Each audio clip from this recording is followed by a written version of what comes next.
Thanks for staying with us for the WSL Post Show. A lot to look at, some big heats this morning to set up our semi-finals. And, of course, we had the completion of the round of 16 for the men, and we got through some quarters there. And we're going to have some good waves to have a look at. But this afternoon, things just got a little crazy, Laura. The wind picked up big time.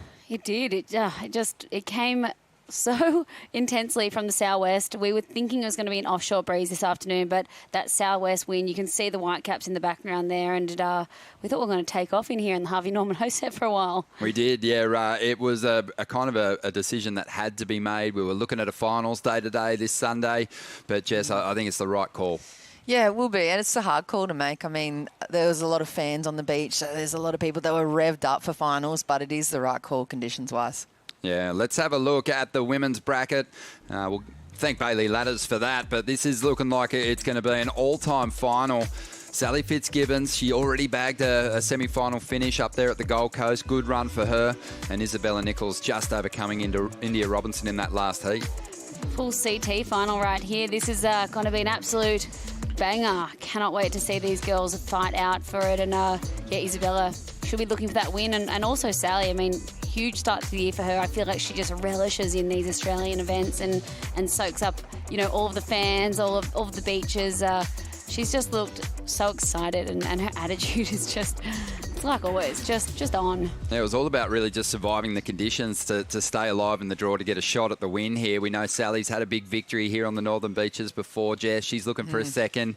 Isabella, just a really important result on the way for her, just trying to get a place at the top end of the Challenger Series rankings. Yeah, she looks a little bit removed from the hype that's going around the comp as well. So I don't know if that's going to play in the hand for her as an advantage, or if Sally's going to be able to feel everybody wishing her this win. I can see a million little Groms running up and down the sand with Fitzgibbons jerseys on. So it's going to be a tough one for Isabella to overcome, but I think if she can stay in her zone, she's got this. I know what you're right. Yeah, Sal, it almost feels like it could be the Sally Fitzgibbons Sydney Surf Pro. That's how involved in this event she is. And like you said, she's been buzzing around the event, and she's probably as a result of her contact with the fans here, and all the competitors have got it, but Sal's just got it a little bit more. I'm sure she's gathered a bit of a following down here. Yeah, it's huge. Like, she talks about connection, to nature and to the whole thing about being a professional surfer. And I feel like when you're that connected to something, you can't help but receive all of these well wishes. And there's literally, from the oldest dude on the beach to the youngest little Grom, are just going Sal at the moment. Yeah, for sure. She'll be stinging for the win. It's been a while. Yeah, for sure. She wants to get that feeling back. Let's have a look at the Bailey Ladder men's bracket now. And we had amazing finishes in the round of 16, which set up our quarterfinal clashes, and here are the surfers that are going to battle it out for the semis and into the final. Oh, these are some great semi-finals. When I look at what's going on here, Jackson Baker, Cole, that's going to be an amazing semi. These two have been standouts in the event, dropping excellent scores throughout the whole waiting period in so many different types of waves. And like Stace and Will Hayden-Smith said before, they were fired up just an hour ago to get going, and they really wanted to do it, but then that wind just rapidly just went boom. Yeah, it did in a big way. So Cole Houshmand, Jackson Baker on the top side of the draw, much like Isabella Nichols on the women's side, didn't have great results on the Gold Coast. Down the bottom side of that semi-final bracket, Jacob Willcox showing some real consistency through the Australian league so far. Yeah, he has. I mean, he's bracketed both times, and he just looks really calm. I felt like even in the post-heat interviews with him, you just couldn't help but settle back into like the Willcox effect. You just quietened down a little bit, and everything felt like it just simmered down rather than being this like intense over-boiling cauldron. So I think that he's going to be really hard to beat in that semi. Looking sharp and fought his way out of some tough heats as well. There hasn't been a tougher heat maybe than what we just saw, though. Isabella Nichols gets the win, and let's hear what she's got to say about it. Thanks, Ron. Bella, give us a rundown. Good call to call the contest off. It was fun for like the first minute of my heat, and then this squall came through, and I don't know, with the wind came a bit of scattiness. I was just kind of tripping out there, taking off on anything, and I don't know, I just got so lucky in that one. Whoever had the waves was going to get through, and Indy's been on fire, and she's one of my good mates, so yeah, it sucks to have a heat against one of your good friends, but that was hard. All that practice at Coolum paid off. Yes. Coolum's a beautiful place. We do get waves like this.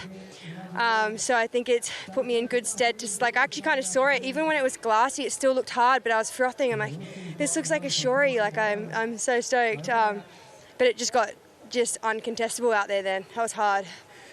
You did well to manage the conditions. Thanks for your time, and we'll see you maybe tomorrow, maybe the next day. Thanks, Ron. Good on you, Stacey, and well done there to Isabella Nichols, making sense of it. But look, it's never easy. We were going to see competitors having to adapt to all kinds of conditions. We didn't expect they were going to have to adapt to that. But let's have a look at some of the better conditions that we had earlier today. The Boost Mobile Wave of the day, it does belong to Morgan Siblick. This was an absolute bomb. Morgan this morning just taking off. Look at the line and the read on this. Slashing first turn. It was so clean, and these waves look like little lowers rights this morning, but he got this epic end turn in here, just banging, throwing water to the heavens, and fortunately bowed out. We don't see him in the semi-finals. Yeah, highlight moments, though, and a solid result for him nonetheless. Let's get stuck into it. Even though the conditions did fall away toward the end this morning, it was really clean. We saw big numbers dropping, and we'll get stuck into our top 5 moments of the day, starting with Jacob Willcox, who turned things around in his heat earlier this morning.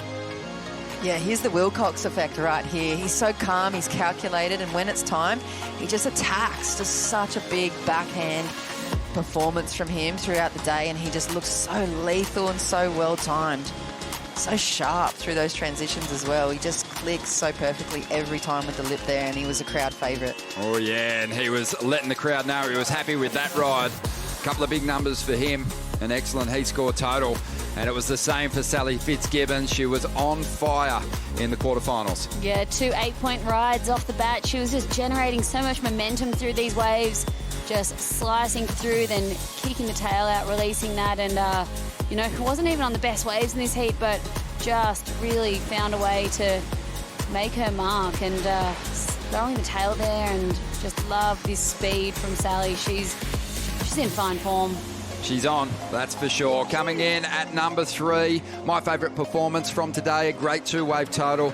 Jackson Baker looking every bit the CT surfer. Yeah, he has. Look at this explosion he has through that first top turn, and he just makes the best of the conditions. Really explosive, a lot of energy. My favourite part was this, though.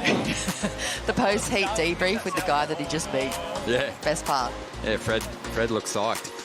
Coming in at number 2, Bella Kenworthy, 16 years of age and getting a win in the quarterfinals over Macy. Yeah, this was huge for Bella, the biggest result of her career, and 6,000 points to add to her total heading into the rest of the Challenger Series. That is absolutely huge, and what a confidence boost for the Grom. But coming in at number 1, it goes to the guy that got the Boost Mobile Wave of the day, Morgan Siblick. Just a fantastic read on this one, Jess. Yeah, clinical timing, precision, everything you wanted in a wave, and he's found the 9-point range multiple times now in contests. So he was looking so solid, and unfortunately for him, like you said, he's fallen out, but 9 points again, top wave of the day. Yeah, he's back on track. An unbelievable morning of competition. We've only got 4 heats to go. There is a chance we'll have finals tomorrow, so we'll be down here first thing, making a call nice and early. Right now, though, we're going to leave you with highlights. See you tomorrow. I don't wanna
This copyrighted event broadcast is produced by the World Surf League for broadcast around the world and may not be retransmitted, reproduced, rebroadcast, or otherwise distributed or used in any form without the written consent of the World Surf League.